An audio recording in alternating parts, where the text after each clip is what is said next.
I recently read my first book by historian Erik Larson, and I'm here to tell you about it. Now, the book in question that I read is a book called In the Garden of Beasts, and this is a book that looks at Berlin in the 1930s when an American ambassador and his family go to live there and serve on behalf of the United States, and really how the city is sort of descending into darkness. Now, let me start with the best parts of this book. Number one, it was so well written. I could read anything by Erik Larson moving forward, and it would probably be pretty entertaining, regardless of what the subject matter was, because his narrative style reads like butter. The second piece of this that I really liked was the introduction of the many characters across Berlin at the time, and it gave you a little bit of an illumination of what it was like to live in sort of the quagmire of it all, including the dynamics between the Americans and the Germans, and how the world was trying to deal with the fragile peace in Europe.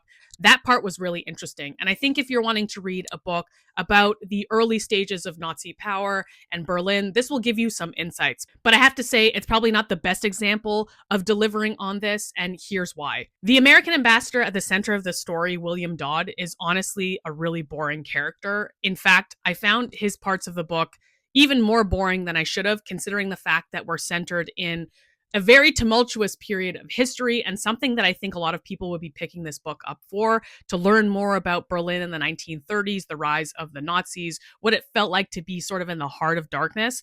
And William Dodd kind of made that journey pretty boring for me. Parts of the book that I found most interesting was when Erik Larson was focusing on the perspective of the Americans, specifically Franklin D. Roosevelt, his daughter Martha, who had a crazy social life and really mingled with all kinds of high-ranking people. But at the end of the day, the book did center around William Dodd, the ambassador, and he really was the most boring person in this book, which kind of made the book fall apart for me a little bit. That doesn't mean that this book was bad. In fact, I actually really enjoyed reading this book. I just sort of felt like at the end of it that I wasn't as fulfilled as I thought I was going to be. So here's what I take away from this book.